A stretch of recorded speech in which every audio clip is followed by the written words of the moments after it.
ஆராய்ச்சி மையம் திமுக தலைமையில ஆட்சி அமையும் சொல்லி இப்ப இன்னைக்கு ஒரு தொண்டர்களுக்கு கடிதம் அனுப்பியிருக்காரு. உறுதியா இருக்காரு 7வது முறையா வரும்னு சொல்லி. நீங்க தொடர்ந்து பல்வேறு இடத்துல பிரச்சாரம் பண்றீங்க. மக்கள் மத்தியில எப்படி இருக்கு திமுகவுக்கும், அதே சமயத்துல அதிமுக கூட்டணிக்கு எப்படி இருக்கு? அதாவது நான் செல்கின்ற இடமெல்லாம் திமுக மீது மக்கள் மிகுந்த கோபத்தில் இருக்கின்றார்கள். நான் சொல்றது மக்கள் என்று சொன்னாலே அடிப்படையில் விவசாயிகள், அடுத்தது பெண்கள், அடுத்தது பெற்றோர்கள், அடுத்தது தொழிலாளர்கள், அடுத்தது இளைஞர்கள், ஏன்னா வேலை இல்லை, அடுத்தது அரசு ஊழியர்கள், அடுத்தது நெசவாளர்கள், அடுத்தது மீனவர்கள். அனைத்து தரப்பு மக்களும் நான் இந்த 100 நாள் நடைபயணத்தில் எல்லா மக்களும் சந்திச்சு வருகிறேன். ஒரே ஒரு நபர் கூட திமுகவுக்கு நல்லா செய்யறாங்கன்னு நான் இதுவரைக்கும் என்னுடைய நேரடி சந்திப்புல, கூட்டம் வருது லட்சக்கணக்கான மக்களை கூட்டம் மூலமா சந்திக்கிறேன், ஆனா என்னோட நேரடி சந்திப்புல ஆயிரக்கணக்கான மக்களை நான் சந்திச்சிருக்கிறேன். ஆனா அதுல ஒரு நபர் கூட திமுக பத்தி நல்லதா சொல்லல, திமுக மறுபடியும் வரணும்னு சொல்லல. இதுதான் உண்மை நிலவரம், இதுதான் கள நிலவரம், அடித்தள மக்களுடைய நிலவரம் இதுதான். ஆனா இது விளம்பரப்படுத்திக்கிட்டு நாங்க தான் இப்படிதான் பொய்ய திருப்பி திருப்பி சொல்லிட்டு இருக்கோம். இன்னைக்கு கூட ஒரு பொய்ய சொன்னாங்க. என்ன பொய்? நாங்க திமுக நெல் கொள்முதல் செய்யறதுல சாதனை பண்ணிட்டோம்னு சொல்றாங்க. இது சாதனை கிடையாது, வேதனையான ஒரு செய்தி. இது என்ன சொல்றாங்க சாதனையா? நாங்க இவ்வளோ நாங்க கொள்முதல் பண்ணியிருக்கிறோம் 4 வருஷத்துல. நான் கேட்கிறேன், தமிழ்நாட்டில் நெல் பயிரிடு செய்யுது, நெல் சாகுபடி செய்கிறது, அதாவது இந்த 4 ஆண்டு காலத்துல தமிழ்நாட்டில் 4,80,00,000 டன் நெல் கொள்முதல் செஞ்சிருக்கிறாங்க. ஆனா அதுல அரசு கொள்முதல் செஞ்சது எவ்வளவு தெரியுமா? 1,70,00,000 டன். மீதி இருக்கிற எண்ணிக்கையில தனியார் மண்டிகள் தான், அவங்க தான் கொள்முதல் செஞ்சிருக்கிறாங்க. அதாவது ஒரு வருஷத்துல தமிழ்நாட்டில் 1,20,00,000 டன் நெல்லை கொள்முதல் செய்யறாங்க. அதுல தமிழ்நாடு அரசு வெறும் 40 லட்சம் டன் தான் கொள்முதல் செய்யுது. மீதி 80 லட்சம் டன் தனியார் கொள்முதல் செய்யறாங்க. நீ 3ல் 1 பங்கு தானே கொள்முதல் செய்யற, ஏன் அதிகமா கொள்முதல் செய்யக்கூடாதா? செய்ய முடியாதா?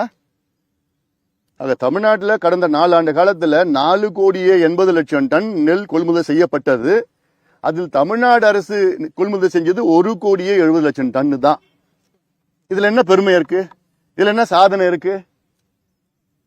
இது ஒரு பக்கம்.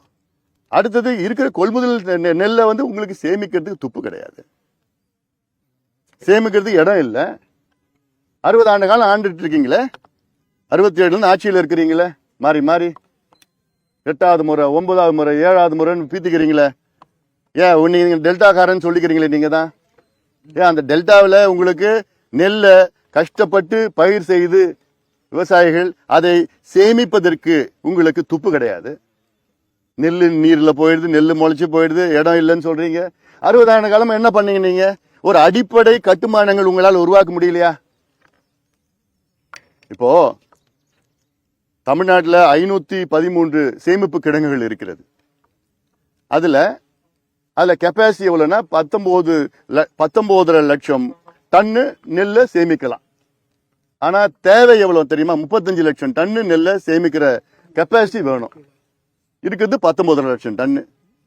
இதுல என்னன்னா கடந்த ஆண்டு கொள்முதல் செய்த நெல் அதுல இருக்கு. இப்போ குறுவையில கொள்முதல் செய்யறது இடம் இல்லை, அங்க வைக்கிறது இடம் இல்லை. ஏன் இல்லை இடம் இல்லை? 60 ஆண்டு காலம் என்ன பண்ணீங்க? விரிவாக்கம் பண்ணிருக்கலாமே. இந்த நெல்லை கொள்முதல் செய்து அதுக்கு பெரிய பெரிய ஃபெசிலிட்டிஸ், இன்ஃப்ராஸ்ட்ரக்சர் கட்டியிருக்கலாமே. அடிப்படை அது. டெல்டாக்காரன் சொன்னா போதாது. டெல்டா மக்களுடைய பிரச்சனைகளை கண்டறிந்து அதுக்கு தீர்வு கொண்டு வரணும். 60 ஆண்டு காலம் உங்களுக்கு மக்களுக்கு காலம் கொடுத்திருந்தாங்க. 60 ஆண்டு காலத்தை செய்யாதது நீ இதுக்கப்புறம் செய்ய போறீங்களா என்ன? அதனால மக்கள் இன்னைக்கு சிரிச்சிட்டு இருக்கிறாங்க, கோபத்துல இருக்கிறாங்க. அன்றாடம் ஏதாவது ஒரு பொய்ய பேசணும். இப்ப நான் கேட்கிறேன், இந்த 4 மாவட்டத்துல தஞ்சாவூர், திருவாரூர், நாகை, மயிலாடுதுறையில 4 மாவட்டத்தில் கிட்டத்தட்ட 914-15 கொள்முதல் நிலையங்கள் இருக்கு, ப்ரொக்யூர்மெண்ட் சென்டர் இருக்கு, டிபிசி இருக்கு. அதில் ஒரு நாளைக்கு 1000 மூட்டைன்னு நீங்க சொல்றீங்க.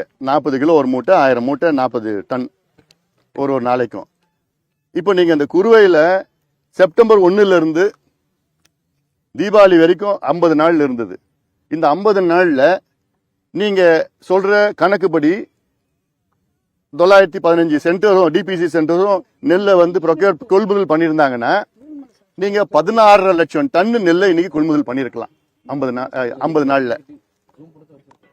50 நாள் கூட விட்டுருங்க, ஒரு மாசம் நான் கேட்கிறேன். செப்டம்பர் 1 இருந்து செப்டம்பர் 30 வரைக்கும் 30 நாள்ல தமிழக அரசு நீங்க சொல்ற கணக்குப்படி கொள்முதல் செஞ்சிருந்தீங்கன்னா 11.5 லட்சம் டன் நெல் கொள்முதல் செஞ்சிருக்கலாம் 30 நாள்ல. நீங்க சொல்ற கணக்கு தான். ஆனா இன்னைக்கு 5.5 லட்சம் டன் தான் கொள்முதல் செஞ்சிருக்கிறாங்க. அப்போ விவசாயிகள் எங்க போவாருங்க? வடகிழக்கு பருவம் வருதுன்னு தெரியுது, போன வாரமே வந்துடுச்சு. அதுக்குள்ளே நீங்க பண்ணிருக்கணுமே. குறுவை முடிஞ்சு போச்சு. இப்ப சம்பா பயிரிட போன மாசமே இருந்து பயிரிட ஆரம்பிச்சிட்டாங்க சம்பா. அதுல 2 லட்சம் ஏக்கர் சம்பாவில இருந்து முழுகிடுச்சு. அவங்களுக்கு நிவாரணம் என்ன பண்ண போறீங்க? அதுக்கு என்ன பொய் சொல்ல போறீங்க? முழுகல, பயிரெல்லாம் நல்லா இருக்குன்னு தான் சொல்ல போறீங்க. விவசாயிகள் மகிழ்ச்சியா இருக்கிறாங்கன்னு ஒரு பொய்ய சொல்றாரு வேளாண் துறை அமைச்சரும் உணவுத்துறை அமைச்சரும். எந்த விவசாயி மகிழ்ச்சியா இருக்கிறாங்க தமிழ்நாட்டுல? எரிச்சல் இருக்கிறாங்க, கோவத்துல இருக்கிறாங்க, ஆத்திரத்துல இருக்குதான் நான் பார்த்தது. இந்த 100 நாள் நடைபயணம் எல்லா விவசாயிகளும் இன்னைக்கு காத்துட்டு இருக்கிறாங்க. எலெக்ஷன் எப்படா வரும், திமுக எப்படி வெளியேற்றலான்னு அந்த அளவுக்கு கோவமா இருக்கு. கரூர் சம்பவம்